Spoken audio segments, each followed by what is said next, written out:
हिंदी में यूपीएससी की तैयारी से संबंधित प्रोग्राम्स को देखने के लिए सब्सक्राइब करें study IQ IAS Hindi. Hello दोस्तों, स्वागत है आप सबका स्टडी IQ IAS में। दोस्तों, बात की जाए अगर हिंदी साहित्य की और हिंदी साहित्य वैकल्पिक विषय की, तो यूं तो हमने बहुत सारे विषयों पे डिस्कशन किया है। बैचेस के बारे में, हिंदी साहित्य के महान मूर्धन्य कवियों के बारे में, बहुत सारे विषयों पे, कहानियों पे, उपन्यासों पे, भाषाओं पे, भाषा के इतिहास पे, साहित्य के इतिहास पे बहुत सारी बातें की है। लेकिन एक सहज प्रश्न सबसे पहले सामने आता है कि वास्तविकता में साहित्य क्या है? हम किसे साहित्य कह सकते हैं? या अगर किसी वस्तु को हम साहित्य, किसी चीज को हम साहित्य कहते हैं तो उसके प्रतिमान क्या है? तो आज हम इसी पे बात करेंगे कि वास्तविकता में साहित्य क्या है, साहित्य के प्रतिमान क्या है, विभिन्न जो साहित्यकार हुए, बड़े साहित्यकार हुए, उनके नज़र में साहित्य क्या है, इन सब मुद्दों पे हम लोग बात करेंगे। ठीक है, इसके पहले मैं बताता चलूं कि जो हमारा प्रतिज्ञा प्लस बैच है ना, हिंदी साहित्य का जो प्रतिज्ञा प्लस बैच है, यानी प्रतिज्ञा प्लस का लास्ट बैच, जो हिंदी साहित्य का बैच नंबर 7 है, जो 7वां बैच है, ठीक है, 8 अक्टूबर से उसमें कक्षाएं शुरू है। सबसे बड़ी बात क्या है कि 18 अक्टूबर में एडमिशन क्या हो जाएंगे? क्लोज हो जाएंगे। ठीक है, 18 अक्टूबर को इस बैच में एडमिशन ओवर हो जाएंगे। आपको क्या करना है? studiiq.com विजिट कीजिए, हिंदी साहित्य वैकल्पिक विषय चुनिए और विकास लाइव कोड का प्रयोग कीजिए। आप क्या हो जाएगा? आप हमारे प्रतिज्ञा प्लस लास्ट बैच से जुड़ जाएंगे, जो मैथिली शरण गुप्त से शुरू हो रहा है, यानी कि आधुनिक कवियों से शुरू हो रहा है। पहली बात तो। दूसरी बात यह कि अगर आपका प्रीलिम्स हो जाता है तो आपकी पूरी फीस हो जाएगी वापस। और भी डिटेल्स है, मैं मीनवाइल जब लेक्चर ओवर होगा तो भी बता दूंगा, बीच बीच में बताता भी चलूंगा कि किन किन चीज़ों में बात करते हैं। ठीक है, वैसे आप स्टडी IQ IAS हिंदी और स्टडी IQ जो मेन चैनल है, उन दोनों पे हिंदी साहित्य की प्लेलिस्ट में बाकी वीडियोज़ को भी आप देख सकते हैं। ठीक है, ये मेरा टेलीग्राम चैनल है, आप स्कैन करके @ऑफिशियल विकास पे जुड़ सकते हैं। ठीक है, मेल आईडी है vikas.singh@studiiq.com। तो आपकी कोई भी क्वेरी है आप इस पे मेरे को मेल कर सकते हैं। ठीक है, फिर से वही बात, साहित्य क्या है? देखिए, मैं साहित्य का शिक्षक भी हूं और साहित्य का विद्यार्थी भी रहा, और कहने को तो मैं शिक्षक हूं, पर आप साहित्य इतना बड़ा विस्तार लिए हुए है, इतना बड़ा वो ब्रह्मांड है कि क्षितिज उसका कहां शुरू होता है, कहां खत्म होता है, नहीं पता चलता। तो हम सब आजीवन साहित्य के विद्यार्थी ही रहते हैं। और मुझे तो ऐसा लगता है कि आप साहित्य से जुड़ के जितना सीखेंगे, सीखते जाएंगे, उतना जिंदगी के लिए और भविष्य के लिए भला होता है। अगर डेफिनेशन वाइज देखा जाए, अगर परिभाषा की तरह हिसाब से देखा जाए, तो साहित्य स धन हित धन य। ठीक है, सहित जुड़ा हुआ है और जुड़ा हुआ है हित युक्त, यानी कि लोक मंगल की भावना जिसमें समाहित हो, वो है साहित्य। मतलब कोई ऐसा उपक्रम, कोई ऐसी चीज, कोई ऐसी कला जिसमें समाज का हित जुड़ा हो, लोक मंगल की भावना जुड़ी हो, और खुद को एक्सप्रेस कर देना, यानी खुद को बताने की बात उससे जुड़ती हो, वो होता है क्या? साहित्य। साहित्य के प्रतिमानों पे और भी हम लोग बात करेंगे, लेकिन देखिए, आप खुद भी कोशिश हमेशा किया कीजिए कि अगर किसी विषय को आप पढ़ रहे हैं, देख रहे हैं, समझ रहे हैं, तो पहला प्रश्न कि ये विषय क्यों? आप राजव्यवस्था पढ़ते हैं, मैं जैसे एथिक्स पढ़ाता हूं, ठीक है, नीति शास्त्र पढ़ाता हूं, पॉलिटी यानी कि राजव्यवस्था पढ़ाता हूं, हिंदी साहित्य तो खैर मैं पढ़ा ही रहा हूं। आपको पूछना चाहिए कि यह विषय क्यों, और वैसे ही साहित्य क्यों। और आज हम उसी पे बात कर रहे हैं। तो डेफिनेशन वाइज स धन हित धन य, साहित्य यानी किसको हित, मतलब हित लिए हुए, किसका भी? लोक मंगल की भावना लिए हुए। अगर देखा जाए तो साथ साथ क्या लिए हुए? स मतलब साथ साथ हित युक्त, यानी कि साथ साथ लोक मंगल की भावना लिए हुए। मतलब जब आप किसी चीज को लिखते हो और आपके दिमाग में या आपके कलम के द्वारा लोक मंगल की भावना भी स्पष्ट होती है, तो वो साहित्य की श्रेणी में आता है। ठीक है, सुमित्रा नंदपत ने खुद लिखा हुआ है कि बंधे हैं जीवन के तार, सब में छिपी हुई है यह झंकार। ठीक है, हो जाता यह संसार, नहीं तो दारुण हाहाकार। और बहुत सारे कवियों ने लिखा है। मैंने भी एक सीरीज की थी जहां पे मैंने कुछ मूर्धन्य साहित्यकारों की जीवनियों पे वीडियोस किए थे, और हिंदी पखवाड़ा के दौरान वो सीरीज हो रही थी। उसमें मैंने बहुत सारे साहित्यकारों की बात की, चाहे बात करूं प्रेमचंद्र की, बात करूं जयशंकर प्रसाद की, बात करूं सूर्यकांत त्रिपाठी निराला की, महादेवी वर्मा की। आप इन सब की जीवनी पढ़ेंगे तो आपको लगेगा यार कि कितने दुख से गुजरे हैं ये लोग, और फिर भी इनकी कलम से जो लोक मंगल निकला है, जो इनकी कलम से वो जो भाव निकला है, जो यथार्थ को आपके सामने निष्कपट रूप से पटक देता है, वो क्या है? वो क्या कला है, इसी कला को आत्मसात कर लेना, इसी कला को पूरी तरीके से आत्मार्पित कर देना और उसी प्रकार से उतार देना ही साहित्य है। यहां पे सुमित्रानंद पंत जो छायावाद के जो 4 प्रमुख स्तंभ हैं उनमें से एक माने जाते हैं, उनका तो यहां आप देख ही रहे हैं। आप निराला की बात करें, जब वो राम की शक्ति पूजा लिखते हैं, कहते हैं कि करो शक्ति की मौलिक कल्पना, तो क्या साहित्य का सिर्फ इतना रोल है कि जो लिख रहा है वही, जो लिखा जा रहा है सिर्फ वही कहना है? नहीं। जब आप छायावाद पढ़ेंगे तो आप प्रतीकवाद पढ़ेंगे, आप रहस्यवाद पढ़ेंगे, आप रोमांटिसिज्म को पढ़ेंगे और आपको पता चलेगा कि जो लिखा जाता है उससे कहीं ज्यादा कहा जाता है। और अगर उसमें लोक मंगल या देश मंगल की भावना निहित है तो साहित्य सच्चे अर्थों में वो कहा जाएगा। ठीक है, साहित्य के पक्षों की बात कर ली जाए तो भाव पक्ष होता है। ठीक है, जैसे हम भावगत विशेषताओं की बात करते हैं कि रस क्या है उसमें, ठीक है, किस प्रकार की उसमें किस प्रकार के दर्शन है उसमें, ठीक है, समाज की बात हो रही है कि नहीं, महिलाओं की क्या स्थिति है ना, और दुखों को, भावों को किस प्रकार व्यक्त किया गया है, वो भाव पक्ष होता है। फिर अगला होता है शिल्प पक्ष या कला पक्ष, जहां पे हम देखते हैं जैसे लिखा ना कि शिल्प अभिव्यक्ति अभिव्यंजना किस प्रकार से की गई है, शब्द शक्ति क्या है, छंद किस प्रकार का है, अलंकार क्या है, रस कौन सा है, ऐसी बहुत सारी चीजें वो आती है कला पक्ष में। तो अगर आप जैसे तुलसीदास की बात करें तो तुलसीदास कुछ उन बिरले साहित्यकारों में से हैं, मूर्धन्य कवियों में से हैं, जिनके काव्य में आपको भाव पक्ष और कला पक्ष एकदम बेहतरीन तरीके से संतुलित दिखेगा। तुलसीदास की बात करूं, कबीरदास भी दिखेंगे जहां पे आपको भाव पक्ष यानी कि जो संदेश देना चाहते हैं वो बड़ा सशक्त दिखता है, लेकिन कहीं कहीं पे कला पक्ष थोड़ा उतना मजबूत नहीं, क्योंकि वो संत थे, समाज सुधागर थे, सतुक्कड़ी उनकी भाषा थी, अक्खर स्वभाव के थे, जिधर निकल जाते थे जिसको जो बोलना था बोल देते थे, कह देते थे।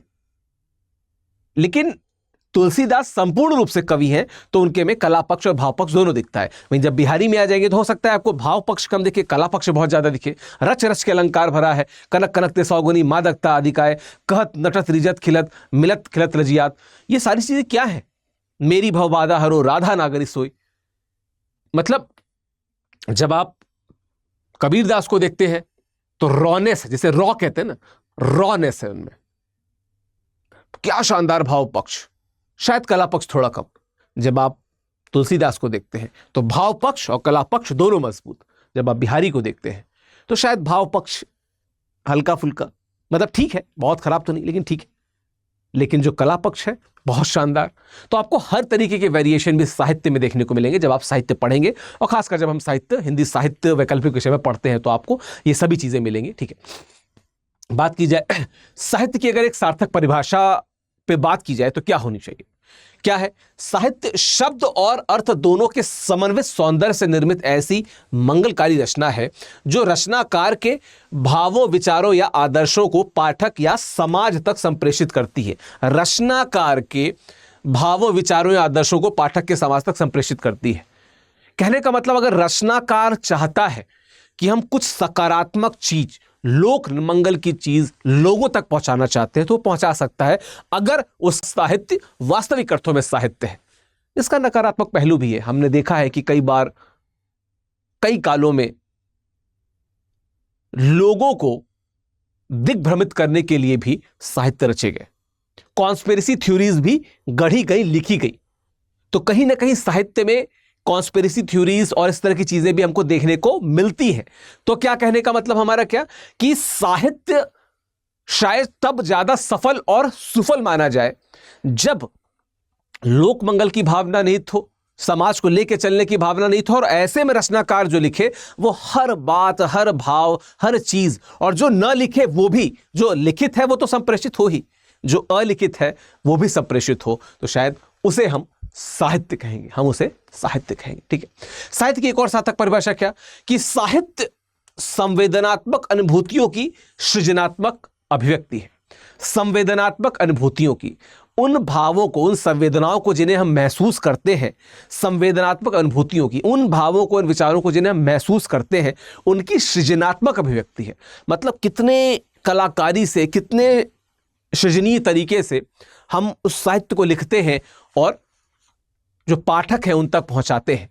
तो ये दो परिभाषाएं हैं, खासकर इस परिभाषा पे हम लोग थोड़ा सा डिबेट भी करेंगे, डिस्कस भी करेंगे कि इन सभी शब्दों को क्या हम समझ सकते हैं, क्या चीजें हैं, और तब शायद आपको साहित्य अपने मूल अर्थों में समझ आएगा कि वास्तविकता में साहित्य क्या है। तो जो पहला शब्द है संवेदना, संवेदना क्या है? दूसरे की वेदना से उत्पन्न वेदना, मन में होने वाला बोध या अनुभव।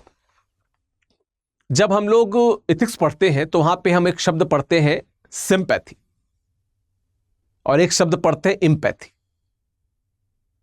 सिंपैथी और इम्पैथी में जो डिफरेंस है ना, उस डिफरेंस को अगर आप समझ लेते हैं, ठीक है, जैसे एक होता है सिंपैथी मतलब सहानुभूति और सिंपैथी मतलब समानुभूति।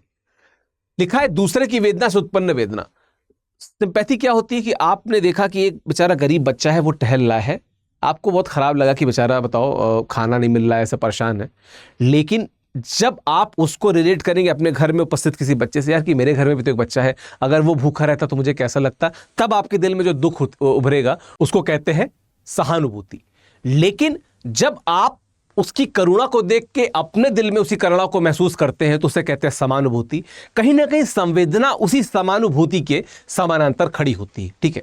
तो दूसरे की वेदना से उत्पन्न वेदना क्या हो गई? यहां पे संवेदना हो गई। मन में होने वाला जो बोध होता है, अनुभव होता है, उसे हम क्या कहते हैं? संवेदना कहते हैं। तो संवेदना शब्द साहित्य और मनोविज्ञान दोनों विषयों में से ग्रहण किया गया है। किसी के शोक, दुख, कष्ट या हानि को देखकर मन में उत्पन्न होने वाली वेदना, दुख या सहानुभूति, जिसको हम एक तरीके से एक शब्द और कहते हैं क्या? समानुभूति भी कहते हैं।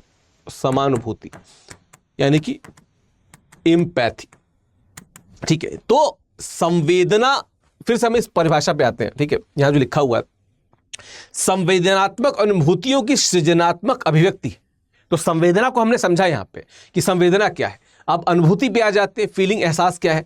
शारीरिक रूप से स्पर्श, दृष्टि, सुनने या गंध सूंघने से हो सकती है, ठीक है, यह मतलब अनुभूति जो हो सकती है, या फिर विचारों के पैदा होने वाली भावनाओं से उत्पन्न हो सकती है।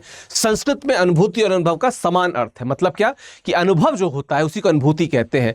तो किसी के दुख, जो संवेदना की हमने बात की, किसी के दुख को देख के आपके दिल में जो दुख होता है, वो जो अनुभव है, उस अनुभव को सृजनात्मक तरीके से, यानी कि क्रिएटिव तरीके से, यानी कि रचनात्मक तरीके से, यानी कि नवीन क्रियाओं एवं नवीन विचारों को उत्पन्न करने की शक्ति जो होती है, उस तरीके से क्या कर देना? अभिव्यक्त कर देना, यानी कि एक्सप्रेस कर देना, यानी कि संप्रेषित कर देना, यानी कि अभिव्यक्त करने की वो क्रिया जिससे पूर्ण संप्रेषण हो सके, जैसे प्रकाशन, स्पष्टीकरण, प्रकटीकरण, साक्षात्कार, अभिव्यंजना, तो उसको क्या कहेंगे?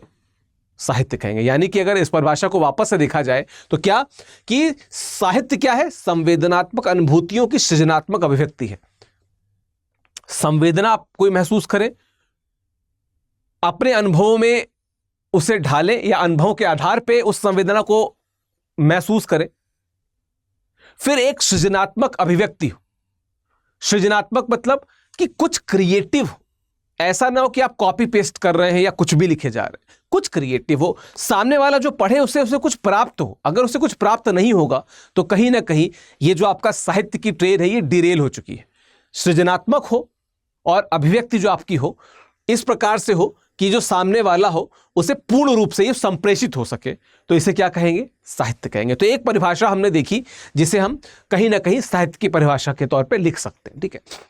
आचार्य रामचंद्र शुक्ल ने साहित्य के बारे में क्या कहा था कि साहित्य क्या है? जनता की चित्तवृत्ति का क्या है? संचित प्रतिबिंब है। साहित्य क्या है? जनता की चित्तवृत्ति का संचित प्रतिबिंब है। मतलब क्या? लोग जिस प्रकार की चित्त रखते हैं, जिस प्रकार की भावनाओं को, व्यक्तित्व को धारण करते हैं, वास्तविकता में प्रतिबिंबित रूप पे वही दिखता है जब उस समय या उस समाज में साहित्य रचा जाता है। आप इसको बहुत अच्छे से समझ सकते हैं जब मैं रीतिकाल की बात करता हूं। और रीतिकाल में जब आप बिहारी को देखते हैं, वो दरबारी कवि हैं, वो दरबार में जब वो नारी का वर्णन करते हैं, उनके जो कामुक भाव भंगिमाओं का वर्णन करते हैं, संभोग जैसी क्रियाओं को वो बहुत क्या कहते हैं, आनंद के साथ वर्णित करते हैं। ऐसा नहीं किसी उन्होंने यही वर्णित किया है, उन्होंने भक्ति पे भी लिखा है, उन्होंने नीति पे भी लिखा है, पर कहीं ना कहीं सौंदर्य भी लिखा है। और सौंदर्य हर प्रकार का सौंदर्य है, वो सौंदर्य भी है जो दरबार में मजे के लिए प्रयोग किया जाता है। तो उस मजे के लिए भी उन्होंने साहित्य रचा है। तो क्या है कि उस समय का समाज वही देखना चाहता था। आप लेटर मुगल्स को देखिए तो लेटर मुगल, जो पूरा मुगल डिक्लाइन है, जो डिक्लाइन ऑफ मुगल कहा जाता है, मुगलों के पतन का कारण कहा जाता है, वो क्या है? वो दरबारी जो संगति शुरू हो गई थी, दरबार में रीतियां शुरू हो गई थी, दरबार में जिसे कहते हैं कि समाज को और राजनीति को छोड़ के भोग विलास में राजा उन्मुक्त हो गए थे। उसी समाज का प्रतिबिंब आपको बिहारी के साहित्य में दिखता है। तो कहीं ना कहीं आचार्य शुक्ल जी ने यह कहा कि साहित्य जनता की चित्तवृत्ति का संचित प्रतिबिंब होता है, वो बिल्कुल सही। बात की जाए अगर हजारी प्रसाद द्विवेदी की, अगर शुक्ल जी की बात की है तो द्विवेदी जी की तो बात करनी ही है। जो मेरे स्टूडेंट्स हैं वो समझ सकेंगे कि कैसे शुक्ल जी और हजारी प्रसाद द्विवेदी जी दो ध्रुव थे और दोनों ध्रुवों ने अपने तरीके से साहित्य की सेवा की। हालांकि एक टसल हमेशा से रही कि कौन सा ध्रुव ऊपर और कौन सा ध्रुव ऊपर, लेकिन दोनों ही हिंदी साहित्य का जो नक्षत्र है, जो गगन है, जो आकाश है, उसके ध्रुव तारे थे, इसमें कोई दो राय नहीं। आचार्य हजारी प्रसाद द्विवेदी क्या कहते हैं कि सारे मानव समाज को सुंदर बनाने की साधना का ही नाम क्या है? साहित्य है। सारे मानव समाज को सुंदर बनाने की साधना, सारे मानव समाज को क्या सुंदर बनाने की जो साधना है उसका नाम क्या है? साहित्य है। मतलब कोई व्यक्ति जो साहित्यकार खुद को कहता है वो वास्तविकता में समाज को बेहतर तरीके से देखता है और वो जो उसके दिमाग में बातें रहती हैं उसको और बेहतर तरीके से सामने क्या करने की कोशिश करता है? रिप्रेजेंट करने की कोशिश करता है, और इसे हम क्या कहते हैं? साहित्य कहते हैं। तो वो जो सुंदर संचित प्रतिबिंब समाज का, समाज को दिखाया जा रहा है, उसे साहित्य कहा जाएगा, ऐसा कहते हैं आचार्य हजारी प्रसाद द्विवेदी। महादेवी वर्मा क्या कहती हैं? साहित्य मनुष्य की शक्ति, दुर्बलता, जय, पराजय, हास, अश्रु, जीवन, मृत्यु की कथा है। साहित्य क्या है? मनुष्य की शक्ति, दुर्बलता, जय, पराजय, हास, अश्रु और जीवन, मृत्यु। और खासकर इस शब्द पे ध्यान रखिएगा, अश्रु। मैं नीर भरी दुख की बदरी, और कितने ही अश्रु से जुड़े पंक्तियां, अश्रु से जुड़ी कविताएं जो खुद महादेवी वर्मा की जीवन का क्या कहते हैं की वास्तविकता रही। सुभद्रा कुमारी चौहान की अगर बात कर ली जाए, अगर उन जैसी सीनियर ना मिली होती और महादेवी वर्मा पटल पे ना आई होती तो नारी द्वारा नारी के लिए वर्णित बेहतरीन कविताओं की एक बड़ी श्रृंखला हम ना देख पाते। तो वहां पे महादेवी वर्मा है, और निश्चित तौर पे महादेवी वर्मा ने जो बताया कि मनुष्य की शक्ति है, कहां पे मनुष्य मजबूत होता है, कहां पे मनुष्य खुद को कमजोर पाता है, कहां पे वो विजय यानी कि विक्ट्री को महसूस करता है, कहां पे वो पराजित महसूस करता है, कहां पे उसको लगता है कि मेरा नुकसान हुआ, कहां पे उसके दुख आंसू के रूप में निकलते हैं, और इन सब की जो कथा होती है वही साहित्य है। ऐसा महादेवी वर्मा के द्वारा, और निश्चित तौर पे उनकी जो साहित्य है, चाहे उनके संस्मरण हो, चाहे उनकी कविताएं हो, आपको हर जगह पे ये बातें एकदम सटीक प्रतीत होंगी। और निश्चित तौर पे यही बात अगर मैं निराला के शब्द में कहूं तो आप उनकी जिंदगी को देखिए तो भी यही चीज समझ में आएगी स्पष्ट तरीके से। प्रेमचंद हो, जयशंकर प्रसाद हो, सबके जीवन से परिलक्षित होती है। और ऐसा नहीं कि सिर्फ यही, आप हजारी प्रसाद द्विवेदी की बात कर लें, आप शुक्ल जी की परिभाषा की बात कर लें, ये सारी परिभाषाएं बड़े साहित्यकारों के आसपास ही घूमती। खैर, निर्मल वर्मा यूपीएससी सिलेबस में इनकी भी क्या कहते हैं बड़ा योगदान है इनका। इनकी जो वो कहानी संग्रह है वो भी आपके सिलेबस में, आप जरूर उसको देखिएगा, ठीक है। वैसे अगर आप लाल टीन की क्या कहते हैं छत पढ़िएगा तो ज़रूर मुझे बताइएगा कि आप उससे कितने मुतासिर हुए, कितनी अच्छी लगी आपको। मेरी तो वन ऑफ द वेरी पसंदीदा किताब है, ठीक है। तो साहित्य एक ऐसा घर है जिसमें पहली बार व्यक्ति आत्म साक्षात्कार करता है। साहित्य एक ऐसा घर है जिसमें व्यक्ति पहली बार आत्म साक्षात करता है। साहित्य एक ऐसा घर है जिसमें व्यक्ति पहली बार आत्म साक्षात्कार करता है। इसको बहुत ध्यान से देखिए। एक ऐसा घर है मतलब क्या कि साहित्य अगर आपका प्रतिबिंब है तो आप उससे साक्षात्कार कर पाएंगे। आप देख पाएंगे ना कि आप देखो, आपका प्रतिबिंब है तो आपको वैसा ही दिखेगा जैसे आप हैं। साक्षात्कार क्या होता है? आपका खुद से साक्षात्कार, कहते हैं ना कि success is the fight between you and yourself. वही चीज साहित्य के साथ भी है कि आपका खुद से साक्षात्कार है जिसे हम आत्म साक्षात्कार कहते हैं। और जब आप अपने लिए ईमानदार होके, ईमानदार तरीके से अपनी कलम को शब्द देते हैं तो वो वास्तविक अर्थों में साहित्य कहलाता है। ऐसा निर्मल वर्मा जी ने कहा। तो अल्टीमेटली हम क्या कह सकते हैं कि साहित्य क्या है? साहित्य समाज का दर्पण है। साहित्य क्या है? साहित्य हमारे समाज का दर्पण है। जैसा समाज वैसा साहित्य। जिस समय भारत में कहीं ना कहीं थोड़ा सा धार्मिक साहित्य या आप कह सकते हैं सांप्रदायिक साहित्य थोड़ा सा चल रहा था, शुक्ल जी के शब्दों में, उस समय आपको सिद्धनाथ साहित्य दिखेगा। जिस समय बड़े युद्ध की बातें हुआ करती थी, आपको रासो साहित्य दिखेगा। जिस समय समाज में एक जो बड़ा वर्ग था, जो यहाँ का वैदिक धर्म को फॉलो करने वाला, हिंदुइज्म को फॉलो करने वाला समाज जब घबरा जाता है और उस समाज के उत्थान के लिए जो साहित्य रचा जाता है, तो वो उसका प्रतिबिंब दिखता है। जब रीति रति और भोग विलास में राजा डूब जाते हैं और उस समाज को प्रतिबिंबित करते हुए जब साहित्य लिखा जाता है, तो वो उसका प्रतिबिंब होता है। जब भारत आजादी प्राप्त करने के लिए पुरजोर मेहनत कर रहा था और तब जब लिखा जाता है कि आज फिर मक्तल में कातिल कह रहा है बार बार, आए वो शौके शहादत जिनके दिल में है, सरफरोशी की तमन्ना अब हमारे दिल में है, देखना है जोर कितना बाजुए कातिल में है। या जब माखनलाल चतुर्वेदी लिख रहे थे कि मुझे तोड़ लेना वनमाली, उस पथ पर तुम देना फेंक, मातृभूमि पर शीश चढ़ाने जिस पथ जाए वीर अनेक। या जब लिखा जा रहा था कि हिंदिया में बू रहेगी जब तलक ईमान की, तख्त लंदन तक चलेगी तेग हिंदुस्तान की, या हिंदी है हम वतन है हिंदुस्तान हमारा, जब ये लिखा जा रहा था तो ये प्रतिबिंबित कर रहा था भारत के समाज को। क्या चाहता था समाज? भारत का समाज चाहता था कि ये बेड़ियां तोड़ दी जाएं और देश को आज़ाद कर दिया जाए। तो हर समय पे आपको साहित्य समाज का दर्पण ही दिखेगा और वही साहित्य ज़्यादा आपको प्रचलित दिखेगा जिस साहित्य में समाज अपने प्रतिबिंब को देखता है, अपनी परछाई को देखता है, खुद को देखता है। तो ये साहित्य पे कुछ बातें थी जिसकी हमने बात की। फिर बताता चलूँ, जो हिंदी साहित्य का बैच नंबर 7 है, ठीक है, हिंदी साहित्य का जो बैच नंबर 7 है, यानी कि जो प्रतिज्ञा प्लस लास्ट बैच है, उसमें एडमिशन शुरू हो चुके हैं। 8 अक्टूबर से ये बैच शुरू हो चुका है। 18 अक्टूबर तक इस बैच में एडमिशन चलेंगे।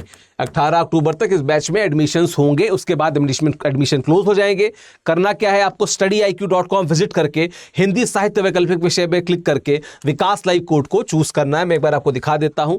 जब आप यहां पे जाएंगे और यहां पे क्लिक करेंगे, आपको खोलना है क्या, studiiq.com। यहां पे आप ऊपर क्लिक करेंगे। यहां पे मैं आपको बता दूं, यहां पे जब आप क्लिक करते हैं, देखिए यहां पे एक मिनट, सॉरी,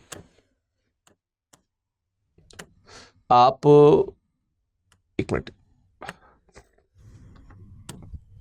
ये आप ऑप्शनल पे जाते हैं, ठीक है, ये ऑप्शनल कोर्स पे आप गए और यहां पे आप जब आएंगे तो सबसे ज़्यादा रिजल्ट देने वाला जो ऑप्शनल सब्जेक्ट है, यानी कि जो हिंदी लिटरेचर है, इस पर आप क्लिक करेंगे और इस पर क्लिक करने के बाद आप यहाँ पे जब बाई नाउ पे जाएंगे, ठीक है, आप बाई नाउ पे जब जाते हैं, ठीक है, तो अभी तो यहाँ पे रजिस्ट्रेशन करा रहे हैं, यहाँ पे अपना नंबर डालेंगे, साइन अप होंगे, इसके OTP कोड डालेंगे और उसके बाद यहाँ पे आके आप, यहाँ पे क्या है, आप जब इंटर कोड मांगेगा, वहाँ पे लिखा है कि इंटर कोड आता है ऑप्शन, जहाँ पे आप अपना कोड एंटर कर सकते हो, ठीक है। तो वो कोड आपको क्या एंटर करना है, वो कोड एंटर करना है आपको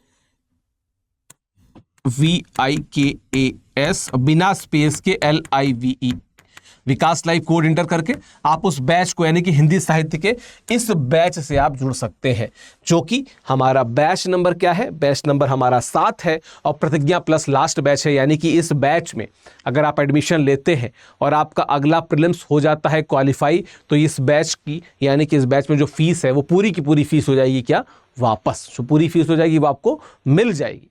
तो ये ऐसा अंतिम बैच है। अच्छा, इस बैच में जो बच्चे जुड़ेंगे उन बच्चे के लिए मैं बता दूं कि हम डेडिकेटेड व्हाट्सएप ग्रुप होता है जहां पे मैं आपकी 1-to-1 मेंटोरिंग करता हूं, गाइडेंस देता हूं। हर क्लास के बाद आपका डाउट सेशन तो होता ही है। आपकी जो कॉपियां होती हैं वो प्रॉपर अच्छे ऑडियो नोट, टेक्स्ट नोट के साथ आपकी चेक होती हैं। वर्तनी से लेके वाक्य से लेके फ्लो तक हर जगह ध्यान दिया जाता है और इस बात का भी ध्यान दिया जाता है कि सिर्फ हिंदी साहित्य नहीं, GS और निबंध में भी आप अच्छा करें। तो ये हमारी कोशिश रहती है। बाकी आपको अगर जुड़ना है तो studiiq.com विजिट करके आप जुड़ सकते हैं। बाकी ये मेरा टेलीग्राम चैनल है @officialvikas करके, स्कैन करके भी आप इससे जुड़ सकते हैं। बाकी मेरी ईमेल ID है vikas.singh@studiiq.com। आप यहाँ पे मेल करके भी मुझसे जुड़ना चाहते हैं, कुछ बात करना चाहते हो तो आप यहाँ पे जुड़ सकते हैं। डिटेल्स आपके सामने है। studiiq.com पे मैं वीडियो लाता रहूंगा। हिंदी साहित्य वैकल्पिक विषय से जुड़ने के लिए आप studiiq जा सकते हैं। बाकी आपका दिन शुभ हो। All the very best. Thank you. Hindi में UPSC की तैयारी से संबंधित प्रोग्राम्स को देखने के लिए सब्सक्राइब करें StudyIQ IAS हिंदी।